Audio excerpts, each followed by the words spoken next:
The second set of surprise releases and updates of June includes quite a number of strategy titles, but does have doses of action as well, beginning with Guardians of Holme, a good-looking roguelite tower defense title that has the procedural generation and variety of a roguelite. As such, this feels a little similar to Retropolis, and does have somewhat freeform pathing that you can use to redirect enemies, and will be for fans of the genre. Farmkeeper is a wonderful looking pixel art strategy title that is themed around farming, but it is not a cozy game. Instead, having you maximizing your capitalist tendencies and having to maximize yields in order to survive, where this sure feels like luck be a landlord in terms of having to continuously pay rent, but it's a different kind of strategy game. We also have the 1.0 release of Nimbus Infinity, a mech action title that is reminiscent of old Gundam games, where it is all about flying at high speeds through the air and space and destroying your enemies. Coming to us from a developer based out of Thailand, and might be worth checking out,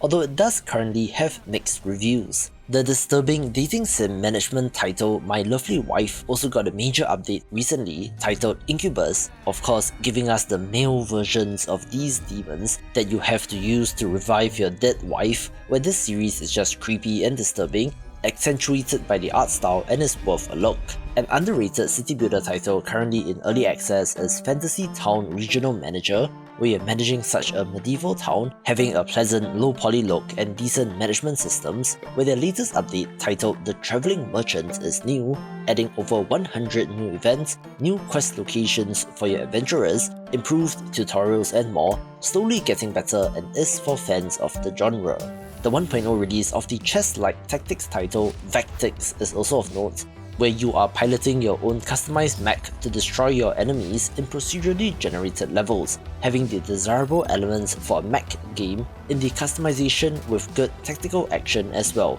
Although I do think that this game might have been affected by its visuals and art style, which, while minimalist, does not immediately capture attention. The fantasy colony sim title Noble Fates has been chugging along in early access, where the variety of different races, both friend and foe, is a highlight, where the Dwarven domain update of course adds dwarves into the mix, checking all those stereotypical boxes of being gifted miners and crafters that love underground caverns and drinking, with a whole bunch of updates that continually tweak and improve the game, where this is the 5th major update since December 2021, so it's not too bad a cadence.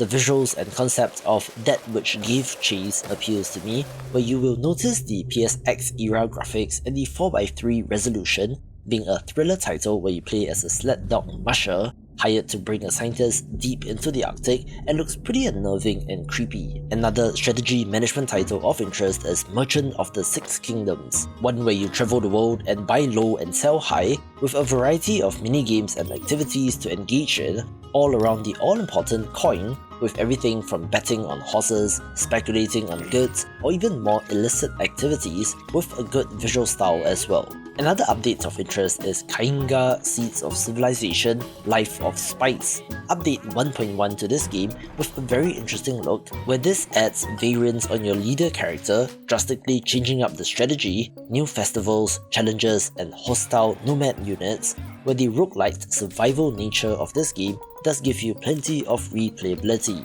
The 1.0 release of Valthirian Arc Hero School Story 2 is also of interest, where if you thought that the name sounded familiar, you are not hallucinating, since this is indeed the same Valthirian Arc that goes back to Flash games and is from the same Indonesian developer, where the latest entry has that 3D look which is fine,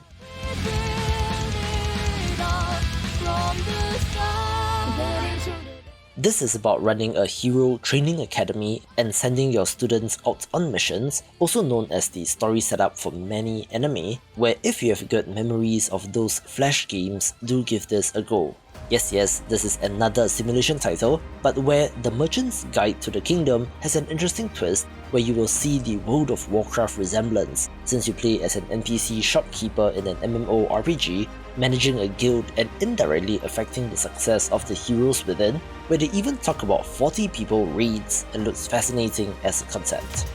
Boom! Cygnus Enterprises coming through! The twin-stick shooter plus base building title has been a proven commodity, such as in The Riftbreaker, where Cygnus Enterprises is an early access title worth a look, with their latest update being Volcanic Ventures, adding a new biome in the fiery lava lands, along with new story missions, weapons, armor, buildings and more, making this even better. This roguelite deck builder is flying under the radar, where the Chinese mythology themed Divinity Chronicles Journey to the West dropped the front parts of their title, and is of course based on the classic novel, where you lead your party on an expedition to retrieve sacred scrolls, where the art in this is gorgeous and is an example of a Slay the Spire-like title which has done well, which is not that common these days since there was an absolute flood of these games. Let's kick off the top 10 with Never Awake, one that is technically untitled and is just Major Update 1.2.2,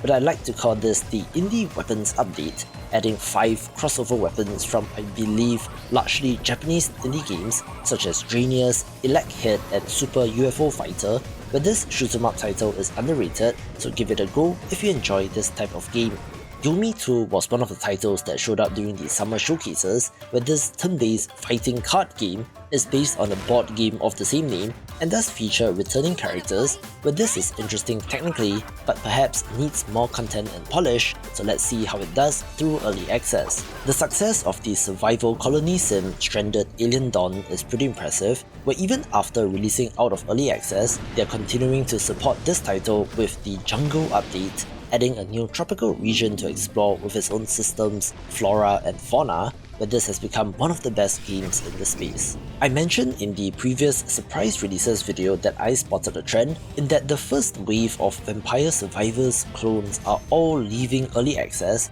and that is exactly the case here with Spirit Hunter's Infinite Horde, one that adds in a Path of Exile style progression skill tree to the Bullet Heaven roguelite, which made it very compelling and is one of the better games in the space.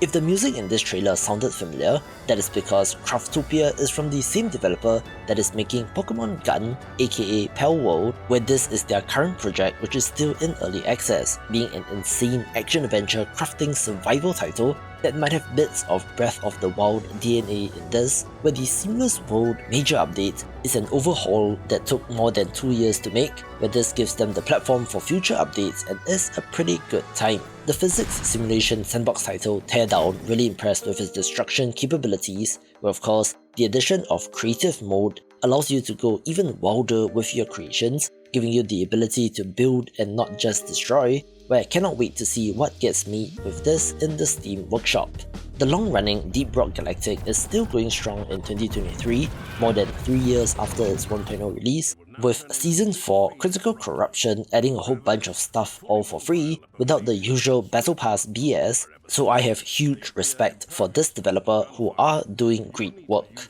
Now, this title was a real surprise since Temtem Showdown did release out of nowhere and is 100% free, where they carved out the multiplayer PvP part of their monster taming MMORPG so you can get straight into the combat without all the exploration stuff, but the strategy in this is interesting and different from competitive Pokemon, so why not give this a try? Of course, the indication that Vampire Survivors clones might be done for is the 1.0 release of Brotato, where this game has been insanely popular and successful, estimated to have grossed over $3 million in revenue, so it's no wonder so many developers were making their own versions, but it's probably played out by now, where this is an excellent example of one of these. Just a quick one here, since this good Metroidvania title also got a free update, which essentially adds a boss rush mode with pre-made builds and equipment, so more effort has certainly been put in, along with the usual updates and improvements, making After Image Trial of Soul a good addition to this title,